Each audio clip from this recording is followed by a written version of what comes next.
Good afternoon, and thank you for stopping by the Chesapeake Medical Imaging celebratory podcast with our owner, founder, medical director, and one who's wear many, many hats here at Chesapeake Medical Imaging, Dr. Mark Baganz. Dr. Baganz, congratulations on winning and being nominated and a finalist and being viewed as your peers as a top doctor for What's Up magazine for 2023. Great. Thank you, Tom. Thank you. Dr. Baganz, I'm not sure if you know kind of the process of this, but this platform of becoming top doctors is a little unique in that it's professionals nominating professionals. And as I mentioned, there's a whole process that goes along with it. What's it mean to you, 22 years into owning Chesapeake Medical Imaging, to still be viewed as a top doctor and one who has connected with the community with the longevity that you have had? Well, obviously it's an honor, and I'm humbled by it, and still humbled by it whenever it happens. And I think it's a validation. It's important not to take it too personally, and it's a validation of our mission and a validation of kind of really it's our whole team that's really kind of winning it, where everybody gets that acknowledgement because it's the staff, it's the way we've put things together. It's really not just about an individual. It's about a system that is there to serve the community. And I think it says that we're doing something right, and we're doing a good job providing that service and hopefully a level of excellence to our community. And Dr. Baganz, we're going to come back. We'll circle back on Chesapeake, but let's get to know you a little bit. Where did you grow up? Where are you from? And where did you do your training? And then we'll dive into CMI a little bit. Oh, well, it's all kind of regional. It's mid-Atlantic. I was a youngster in Wilmington, Delaware, and then kind of went to high school years in Bethesda in the DC area, and kind of stayed around there except for a little side venture to Denison University, where I did my bachelor's degree, which is in Ohio, a small college in Ohio, and a wonderful place to be. And from there, I ended up coming back to the DC area and went to Howard University, one of the flagship HBCUs. It's a fantastic place, and got my medical degree there, and then did radiology residency and a neuroradiology fellowship. I did those at Medical Center of Delaware and the University of Maryland in Baltimore, and launched starting as a neuroradiologist, and spent the first bunch of years of my career in academics on the faculty back at Howard University, and then decided it was time to try something different and really do that service-related approach to medicine, because we've seen great quality of medicine. We've been blessed in this Maryland area. You figure we've got some of the best medical schools in the country. When you put that on a world scale, that just means we have some of the best medical schools in the world right within our kind of backyard, and it's really an amazing thing. So it means access to great medicine is here, and so that's been a wonderful part of the career, is being able to kind of practice among the best doctors in a cutting edge kind of field, when all the other doctors and other specialties are also kind of at the top of their game. And that's been a really valuable thing, and being able to do that in kind of Maryland, outside of the academic world, and bring some of that quality with us has been a wonderful experience. You think about Chesapeake Medical Imaging, it's a lot different now versus when you first started in 2001. Present day, we have 12 locations. We have close to 150 employees. Can you shed some light on what it was back in 2001 and kind of the evolution of CMI, and what has stood out to you the most during that 22-year run? Well, there certainly are differences in size, and you have to start someplace. And we started small.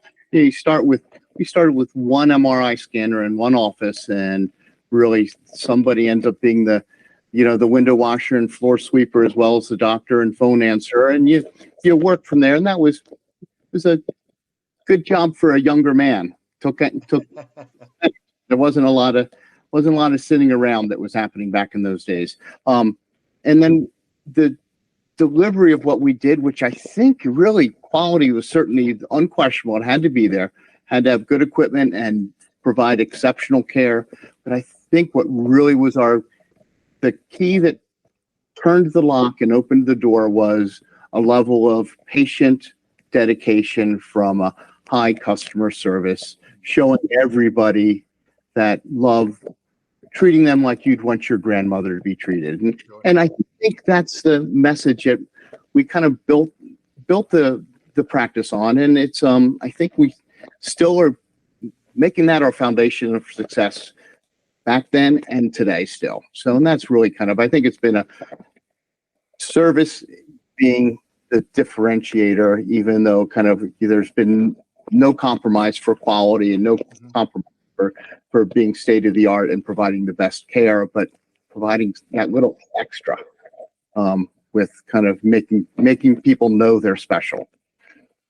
And you do that incredibly well, and with, I've seen your bedside manner firsthand with, patients on a CT scanner or calling physicians who might have questions, and you have that servant style leadership. It just comes natural to you, and that is a calling card to CMI. And as we mentioned, kind of a really incredible 22-year run.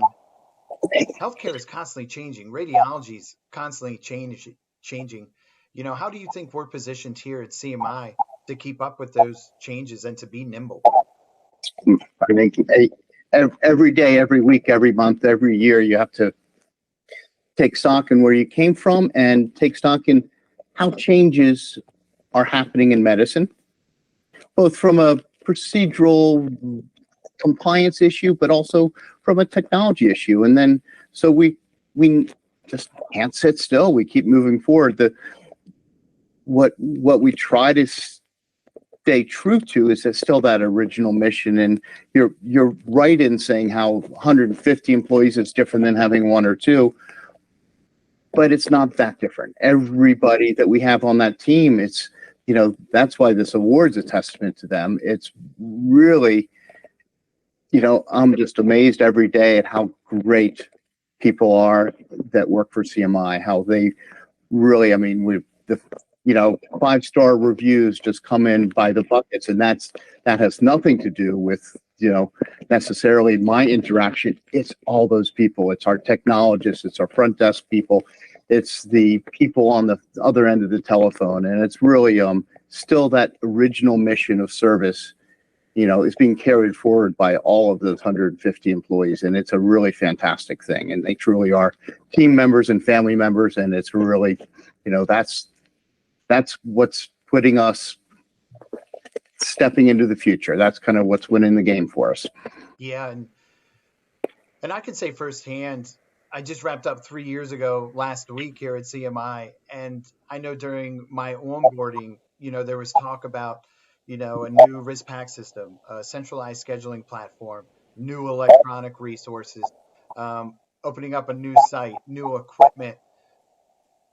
Not staying stagnant, I feel like is a calling card of CMI, and you alluded to kind of reinvestment, but it's also been very important to not lose focus of that mission. So as radiology is constantly changing, and we have a special CMI mission here to take care of patients, if you had a crystal ball of where radiology is headed and kind of the fit for CMI in 5 to 10 years, what do you think that looks like? People have to still deliver that great experience for the patients. Let patients know they come first. Let referring doctors know we are part of their team. Our referring physicians, our referring surgeons, they know that they need radiology and they have a choice for a lot of different radiology. So they're going to go to the place that really helps them take care of their patients. And that's kind of really, we know we're not just in service to the patients, but we're in service to our medical community as a whole. So where it's going to go is where it's been, in ways. So, but the technology stuff changes. When we first started out, there were a couple of cutting edge, but scientifically proven techniques let's take 3 examples. The number one killer for people 20 some years ago when we started was heart disease, heart attack. The number 2 killer was cancer, and the most common cancers were lung cancer that killed people and colon cancer for men and women together combined. There were tests for each of those, screening tests were just coming out, but were not widely practiced. But the science, the literature was solid, but the medical community was very slow, as it typically is. It can take a decade till things get really accepted, even after we know. But so we started doing calcium scores. We started doing CT colonography, and at the time we were calling that virtual colonoscopy. And we started doing low-dose lung cancer screening. So we had this screening technique, which was cutting edge, and it really kind of helped put us on the map also. Now those three tests are so mainstream that there's no doctor that's practicing today who doesn't hang their hat on it and say this is a huge part of radiology. But 20 years ago, people were saying, well, I've read that paper, but I don't know. I didn't learn about that in medical school, so I'm not going to necessarily go there. So it takes a while for people to come around. I think we're going to see more of that transition, slow, methodical, 5 years to accept things. And great example, and I think we had a conversation with Dr. Berger about this, is dementia imaging. Just recently, this past year, there have been 2 medications approved for Alzheimer's disease. One of them that had some kind of questionable data, but still was approved, and another one that really looks like it has promise and can slow down the progression of disease. And we are on the cusp of something there, because where Alzheimer's is dementia is a terrible, terrible thing. It's robbing people of kind of years of their life, and to the extent we can control, it's great. And we made a commitment a bunch of years ago to become a leader in brain imaging using PET-CT. We did the IDEAS trial. The IDEAS 2, we were one of the top centers in the country doing dementia imaging, Alzheimer's imaging. We've just partnered with NIH, National Institute of Aging, doing dementia work. But now with this new dementia drug, all of a sudden, it's opening up the possibility. And we have 5 centers that are doing brain PET-CT, kind of scattered around our footprint, the Eastern Shore, and kind of in Baltimore County and Prince George's County and Anne Arundel County. They are going to be able to offer something to people to get that Alzheimer's diagnosis so people can get treated. And that's something that wasn't there a year ago even. So we are now, on the cusp of something. So I think things like that, we don't know exactly what the 20 years are going to be, but it's going to be being aware of those cutting edge changes in the science of medicine and radiology and being able to respond to them and provide cutting edge care. Yeah, the cutting edge care, partner with some of the kind of recent updated insurance changes, partnered with a lot of the kind of electronic infrastructure changes. I'm sure back in 2001, it was a lot of script pads and pen and paper. Now it's really changed to everything being electronic orders, electronic reports, images embedded in the reports. That's a huge part of healthcare. And in going out and connecting with the community, there are still a lot of offices that haven't fully embraced the electronic infrastructure. So I think that'll certainly be part of where we're headed as well. Oh, I think paper charts haven't completely disappeared in some doctors' offices. We theoretically become paperless as a medical industry, but that hasn't happened.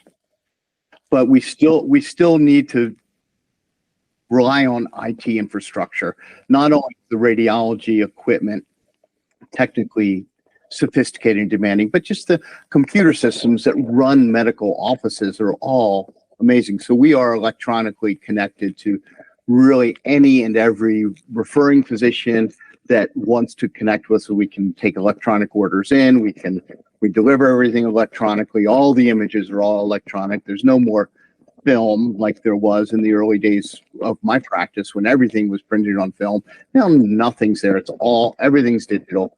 And it really is, it's not just ease of access to imaging and information for us, but it actually is ease of access to care. It means that we can provide radiology services to remote communities, rural communities, places that wouldn't otherwise have real high-end expertise for equipment and interpretation from radiologists. So small towns in our footprint, they can acquire an MRI study of something sophisticated, a high-tech look at a pancreas or a brain or something. And we can look at those images real time from 100 miles away. And it's the exact patient who's maybe sick, can't drive to get in the car, they're worried they have pancreatic cancer or a brain tumor or an aneurysm. They can't get in the car and drive. So they used to have to just depend on what they could get in small town America. But now with the electronic transmission and the fact that everything's digital, they have access to the best care in the small towns. And that's one of the great things that radiology has been able to do in the past couple decades. And it's been a really, really nice thing. Yeah, and it's been fun to be a part of CMI and kind of this kind of recent growth, with the different platforms and sites and equipment. And, I think I can say on behalf of all of us, Dr. Baganz, that have the opportunity to come to work at Chesapeake Medical Imaging and work for you and all of our leadership team and our staff, our schedulers, pre-auth, you name it. It's a special place, and that vision started, from you. So congratulations on this Top Doc Award, as it just reinforces what we already know. But again, congratulations on being viewed as your peer by your peers as a top doc from What's Up Magazine for 2023. Great. Thank you, Tom.